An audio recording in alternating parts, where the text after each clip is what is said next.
Et ensuite, j'ai terminé avec les fonctions. Bon, on verra plutôt les tableaux plus tard, donc ça, vous n'avez pas trop besoin de savoir. On peut mettre la pause maintenant, et donc si vous avez envie d'expérimenter, si vous avez envie de poser des questions, je suis là en tout cas. Pour la suite, ça va aussi être de l'expérimentation avec Bash, mais aussi je vais vous montrer comment en fait vous pouvez utiliser d'autres scripts. Ça veut dire, si vous savez écrire un programme en Python ou en R, en fait, vous pouvez les utiliser comme commande dans votre système aussi. Donc ça peut aussi être directement utilisable, et même avec Bash, vous pouvez les utiliser à l'intérieur de Bash. Donc c'est un peu méta comme truc, mais vous avez la possibilité de faire ça. Parce qu'il y avait certaines fonctions en Bash que je trouvais un peu bizarres, donc en utilisant Python, en fait, je peux faire ça. Ou si j'avais certaines fonctions plus basées sur la programmation, les stats, je peux les écrire je peux les écrire soit en R, soit en Python, ou soit dans le langage que je veux. Ensuite, je peux les avoir directement comme mes commandes de système. Oui. Oui. Ouais, donc c'est vrai, j'ai aussi pas bien expliqué ce concept-là, mais merci pour le retour. C'est parce qu'en fait, c'est un principe de commande. En fait, lorsque on crée une commande, ou lorsque on utilise une commande, duplicate, c'est juste en fait, il y a le nom de la commande, ensuite il y a les paramètres, paramètre 1, paramètre 2, paramètre 3, etc. C'est juste ça. Donc c'est comme une application en tant que telle. Imaginez juste que le nom c'est comme une application. Donc ça peut être n'importe quoi. Et donc dans le cas ici présent c'était Firefox. Et pour le cas de Firefox c'est juste que nous avons Firefox et qui prend en fait une URL. Donc je peux aussi spécifier l'URL que je veux. Comme par exemple pour YouTube, ce qui m'avait permis de faire ça c'est juste que j'avais un peu triché. Comme par exemple... Ouais. Mais mon launcher, c'est juste qu'en fait, il va chercher le script là-bas, ensuite il exécute comme tel. Mais en fait, c'est comme si j'avais exécuté le script sur le terminal. C'est la même chose. Bon, même peut-être pour aider, voilà que je me connecte un petit peu, duplicate, et hop. Voilà, donc c'est-à-dire que je pourrais très bien invoquer ça ici, donc YouTube. Donc c'est le truc que j'avais écrit. Et ensuite, je mets chat. Ah mince, parce que je l'ai déplacé plutôt dans le répertoire des scripts. Donc, mais ça veut dire que c'est juste dans le truc sh scripts. Et ensuite YouTube. Et donc je peux mettre chat. Donc tant que je sais où c'est, en fait, je lui dis juste exécute le fichier là-bas. Et ensuite il exécute. Et donc en fait... Ouais, YouTube c'est mon script. Donc je l'ai juste écrit en tant que tel. Parce que sur YouTube, on voit dans l'URL qu'il y a une zone qui s'appelle query. Et en fait, selon ce qu'on met dans la query, comme par exemple, je peux mettre chien. Chien comme ça. Ça va juste apparaître dans la zone de recherche et ça va faire la recherche à ma place. Donc j'ai juste triché en utilisant ça. C'est ça. Ou faut juste dire à Bash où est-ce qu'il se trouve. Donc soit en fait il faut être à côté du script en disant ouais c'est ce script qu'il faut lancer, ou soit en fait il faut dire à Bash le chemin qu'il doit prendre. Ah oui, il se trouve à partir de l'entrée, il se trouve dans la salle là-bas. Et ensuite il va pouvoir en fait exécuter le script. Oui, là je vais montrer comment vous pouvez faire ça justement. Donc comment en fait vous pouvez parce que ce que je fais en fait je crée un répertoire et là où en fait je balance tous mes scripts. Et ensuite, je sais de toute façon qu'ils vont être exécutés en direct. Donc c'est ceux que j'utilise, hein, parce que c'est juste en fait, si on regarde, c'est un dossier qui s'appelle SH, et c'est là où j'ai mis en fait tous mes scripts. Donc je prends, je copie, je colle, et c'est bon. Et ça s'exécute tout seul. Ouais, j'ai écrit pour Shell, parce que je pouvais mettre mes scripts Bash, Z-Shell et tout, mais bon en fait, je vais juste garder Shell comme ça. C'est SH pour Shell. Ah, pas de souci. Hein. Oui, c'est possible. Parce qu'en fait, vous avez différents types de terminal. Donc, comme je dis, vous pouvez vraiment choisir votre arme. C'est comme choisir un navigateur. Vous pouvez choisir un terminal. Parce que, par exemple, je crois que pour Mac, un terminal qui était assez joli, qui est très prisé, je crois que c'est iTerm2. Qui va vous permettre d'avoir un peu plus de manipulation et de configuration, donc vous pouvez le télécharger. Parce que je crois que j'ai même peut-être des images qui peuvent être sympas. Oui, ça fait exactement la même chose parce qu'il lance Bash par défaut. Ah oui, donc il va lancer ZSH par défaut. Donc comme ça, vous pouvez avoir des trucs assez jolis en tant que tel. Donc c'est juste en fait le conteneur, celui qui va rendre les choses assez jolies. Et parce que oui, c'est vrai, je vous ai pas dit, donc je vous ai montré tout à l'heure en lançant IPython, que je pouvais lancer un shell Python. Mais en fait, je peux aussi lancer un autre shell, comme par exemple, je lance ZSH.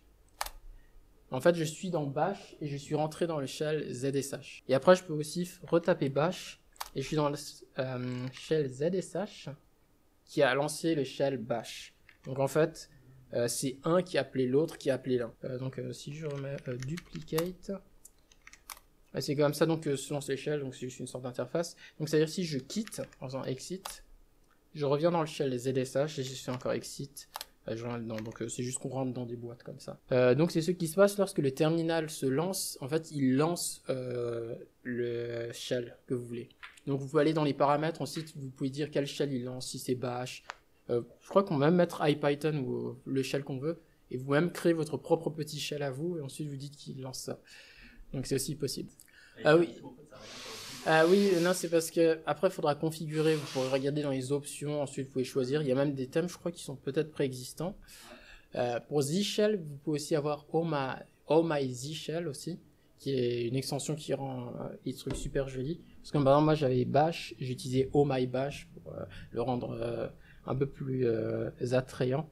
Il y a aussi pour PowerShell Oh My Posh. Bon, vous comprenez qu'il y a tout plein de Oh My, quoi.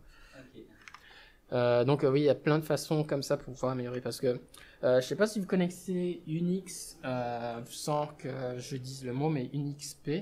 Donc on peut aller, je crois, sur non, même je crois que sur ici je peux Unix hop, je sais pas si on peut l'avoir comme ça. Non, alors il va falloir peut-être que j'aille voir directement sur Reddit.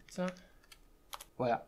Donc en fait, c'est juste des personnes qui font des screens de leur écran avec soit des terminaux, soit en fait leur configuration.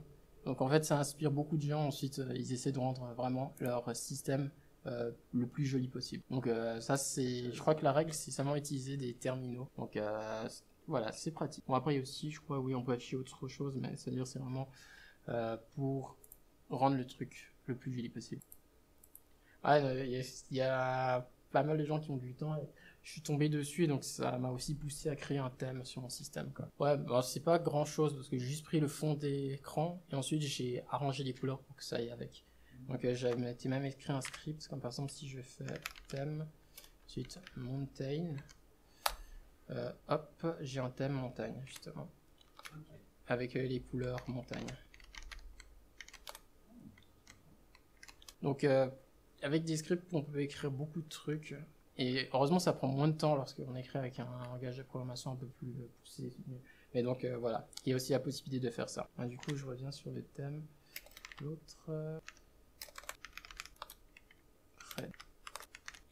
Ah oui, comme j'ai dit, donc c'est la partie expérimentation. Donc, vous pouvez faire ce que vous voulez.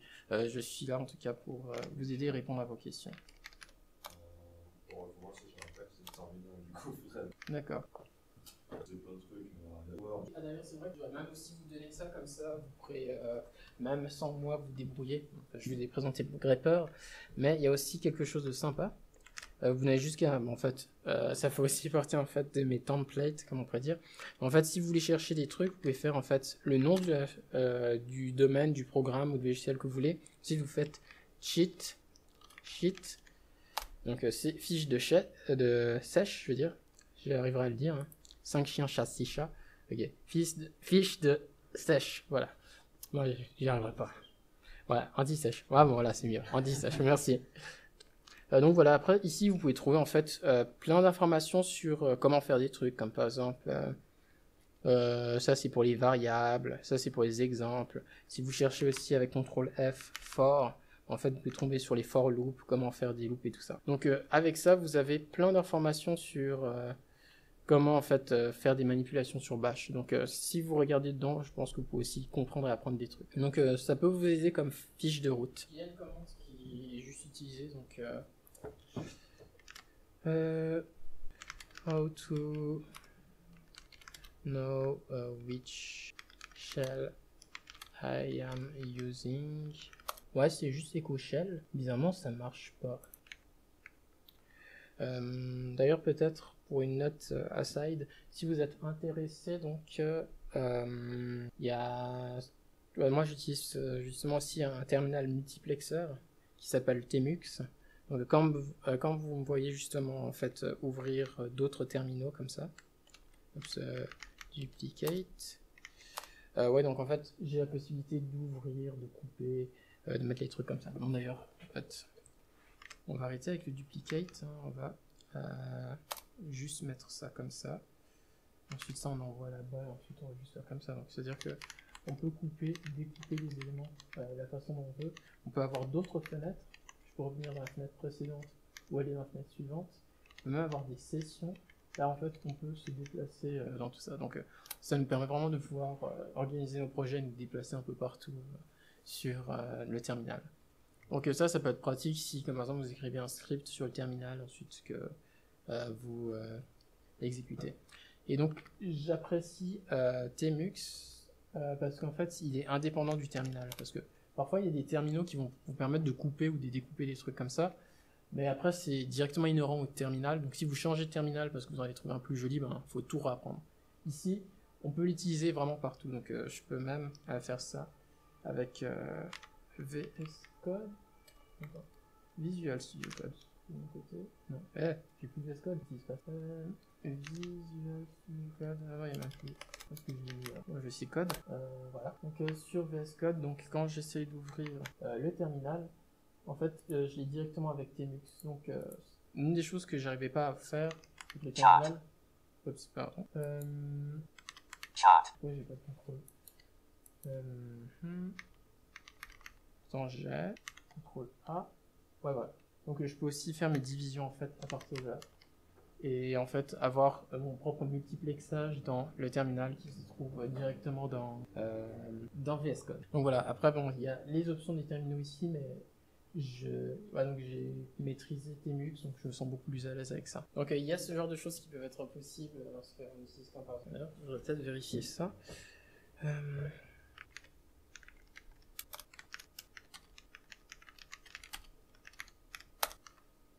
Ah ok, bon, c'est prêt.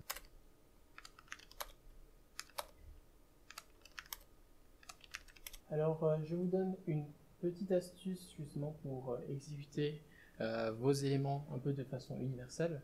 Donc pour ça en fait, pour le shell que vous utilisez, que ce soit bash, zshell ou autre, en fait vous avez un fichier de configuration qui vous donne juste la possibilité de mettre vos préférences.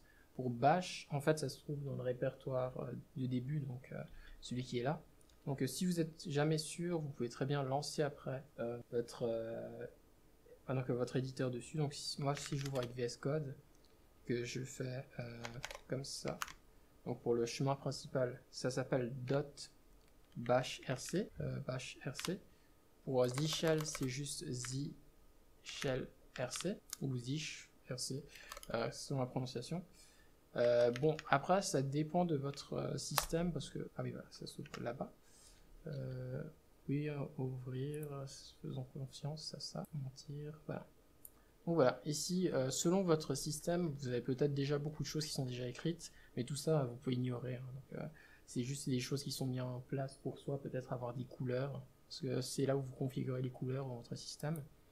Et là, vous pouvez choisir les applications que vous voulez lancer. Donc si de base, comme par exemple, lorsque je lance la chose, je veux faire un echo hello world, et que je sauvegarde. Maintenant que j'ai fait ça, à chaque fois que je vais ouvrir, je crois que vous l'avez vu, il affiche, attends, je vais même supprimer, il affiche en fait un hello world. Donc si vous voyez des trucs ici comme ça, c'est juste parce que j'ai rajouté des trucs qui n'ont pas dû marcher, donc faites pas trop attention. Donc voilà, c'est là où en fait vous pouvez mettre vos paramètres directement.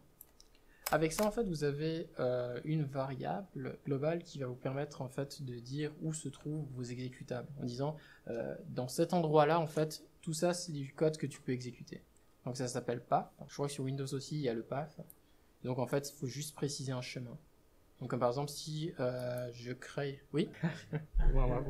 Bravo Fabrice alors. Pardon. Donc ce que je disais, je pense que je vous ai montré ça, non? C'est juste que vous avez une variable qui s'appelle path, donc, qui se représente comme ça. Donc si vous trouvez un truc comme ça, vous pouvez directement écrire par-dessus, ou si vous ne le trouvez pas, vous pouvez juste créer la variable path avec la majuscule. Parce qu'en fait, ici, c'est juste qu'on reprend PAF et on ajoute des éléments dessus. Donc, moi, si, comme par exemple, dans mon projet, je vais juste créer un mkdir. Bon, même, je pense que je vais aller, comme par exemple, dans Desktop. Tiens, j'ai plus Desktop. Ah non, moi, ça doit être Bureau. Ouais, Bureau. Voilà. Ensuite, que je vais créer mkdir script. C'est là où je vais mettre mes scripts. Donc, j'ai le dossier de script qui est là. Il me reste plus que à ajouter le chemin. Donc, ça veut dire que c'est dans le répertoire classique. Ensuite, dans Bureau, comme ça. Ensuite, Scripts. Une fois que ça c'est ajouté, c'est-à-dire que maintenant, pour l'avenir, tous les éléments que je mets dedans vont pouvoir être exécutables.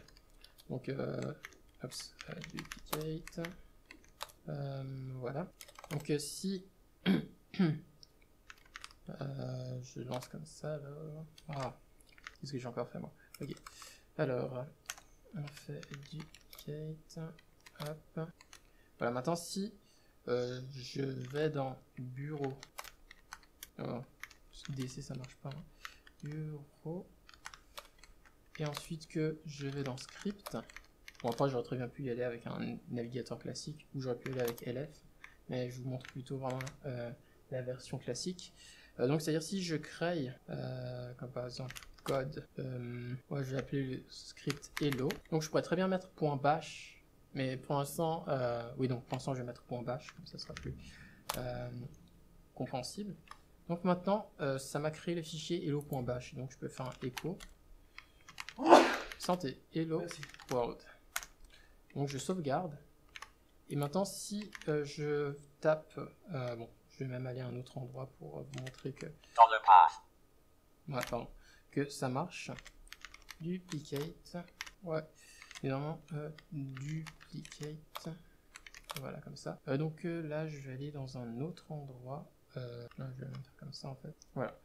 Pardon. Donc, je vais comme par exemple, là, je suis dans un dossier autre et que je fais maintenant, c'était hello, je crois, .bash.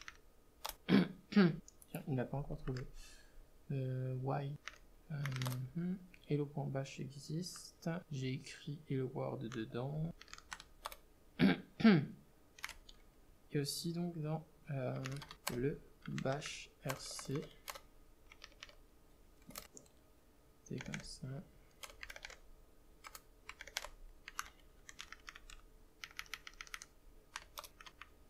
Ouais. Ah, peut-être que je vais aussi préciser comme ça. Voilà. C'est bizarre. Lorsque j'exécute...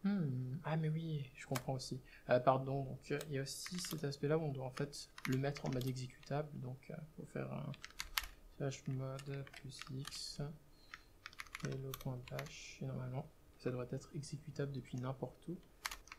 C'est-à-dire si je précise le chemin maintenant que je fais bureau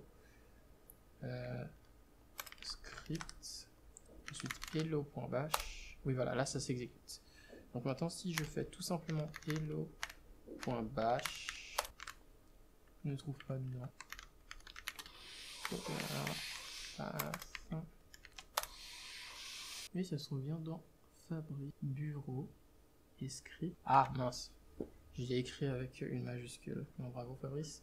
Donc on va juste changer script pour le rendre en fait correct. Donc moi mes fautes d'orthographe c'est incroyable. Donc on va lancer maintenant hello.bash et voilà. Donc maintenant tout ce que j'ai fait mettre dedans va pouvoir marcher. Donc il faut juste faire attention à ne pas faire de fautes comme moi et donc nommer les dossiers de la mauvaise façon. J'ai mis un S minuscule à la place d'un S majuscule, donc il ne le trouvait pas. Et voilà, donc c'est à dire que maintenant, depuis n'importe où, je lance hello.bash, ça marche. Donc je pense que vous vous êtes rendu compte, pour une commande, on n'aime pas trop mettre les extensions. Donc vous avez aussi le droit, à la place, justement de garder l'extension, en fait vous pouvez le renommer. Hein. Donc enlever l'extension directement, pour juste avoir le fichier hello. C'est comme ça qu'il peut être exécuté. Mais bon, je pense qu'il y a un problème avec ça, parce que si maintenant je tape hello, oui ça marche quand même. Parce que c'est un fichier bash. Par contre maintenant, si vous voulez peut-être lancer un autre fichier qui ne soit pas un fichier bash, hein, peut-être c'est un fichier Python, un fichier script R ou autre, Ce que vous pouvez faire en fait, c'est juste ouvrir un fichier. Donc par exemple, je vais écrire world. Ouais, juste world comme ça. En fait, ce que vous pouvez faire, c'est de préciser le chemin. Donc c'est-à-dire que vous pouvez mettre la dièse avec un point comme ça. Ensuite, vous précisez le chemin en fait de l'exécutable qui doit lancer le truc. Donc c'est bin, ensuite Python, comme par exemple. Maintenant, si vous faites un print world, donc ça c'est en Python. Maintenant que j'exécute world, script world, ah oui, permission encore, donc hop, et donc ça va juste être world comme ça, d'accord. Donc maintenant ça marche. Je l'écris en Python, mais il s'exécute quand même lorsque je l'appelle. Et ça depuis n'importe où. Oui, non, c'est normal. C'est-à-dire, oui, là, j'ai juste créé un fichier Python, mais en fait, il faut juste dire, parce que en fait, si je le laisse comme ça, il va être exécuté en bash. Mais si je lui dis en fait où se trouve le chemin de l'exécutable, donc là, c'est comme par exemple bin Python free, parce qu'en fait, si on regarde dans les binaires, donc comme par exemple, on va dans cd bin, donc c'est juste la zone où se trouve l'application Python free. Hop, et qu'on fait un SDF, je peux trouver Python free. Python free. J'aurais très bien pu utiliser Python 2 comme par exemple, mais j'ai préféré prendre Python free. Donc ça veut dire que je pourrais même faire... Ah d'ailleurs je vais même tester en théorie. Non, je pense pas que ça risque de marcher. Non, ça marchera pas. Donc ouais, on va pas essayer. Mais donc ça veut dire que si vous précisez ça, ben, vous pourrez le savoir. Si vous savez comment où se trouve l'exécutable pour R, ben, vous pouvez le faire aussi avec ça.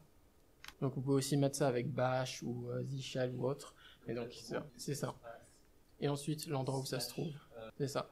Donc s'il se trouvait peut-être dans le bureau, ben, il faudrait juste mettre le chemin jusqu'à l'application. Évidemment, l'application, ça doit être une application qui arrive à ouvrir le fichier et à lire dedans. Donc si vous voulez, vous pouvez même écrire votre propre application qui arrive à lire certains types de fichiers. Donc c'est aussi possible. Donc après, vous n'avez juste qu'à mettre le chemin de votre application. Donc c'est comme ça que vous pouvez créer tout ce que vous voulez avec les scripts que vous voulez. Donc c'est pas limité à bash. Si vous peut-être vous connaissez un autre langage ou un autre truc, ben, vous pouvez le faire. Oui, pour si vous voulez, je vous montre comment vous l'installez une seule fois dans votre vie, ensuite vous n'avez plus à vous en soucier.